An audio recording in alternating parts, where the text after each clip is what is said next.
அனைவருக்கும் வணக்கம். நெல்லை ஏவிஎம்விகா ஒர்க்ஸ். இப்போ நம்ம பார்க்குற ஒரு சிற்பம் விநாயகருடைய சிற்பம். அதற்கு முன்னாடி நம்மளுடைய இந்த வீடியோவை லைக் பண்ணுங்க, நம்மளுடைய சேனலை சப்ஸ்கிரைப் பண்ணுங்க அண்ட் ஷேர் பண்ணுங்க, கமெண்ட் பண்ணுங்க. இப்போ நம்ம பார்க்குற ஒரு சிற்பம் விநாயகருடைய சிற்பம். ரொம்பவே வித்தியாசமாக ஆஞ்சநேயர் மாதிரியே அஞ்சலி அஸ்தத்தோட 2 கரங்களோட நெற்றியில திருநாமத்தோட அந்த வலது தந்தம் முழுமையாகவும் இடது தந்தம் உடைந்தாற் போல அந்த துதிக்கை வளைஞ்சி அந்த கைகளுக்கு பின்னாடி இருக்கிறத நம்ம கவனிக்கிறோம்.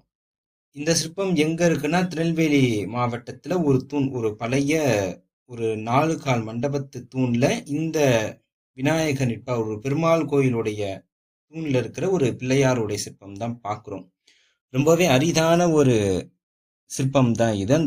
ஏன்னா நம்ம எப்பவுமே விநாயகரை பருத்த மேனியா பார்த்துருக்கோம். இதில் அழகா கச்சிதமாக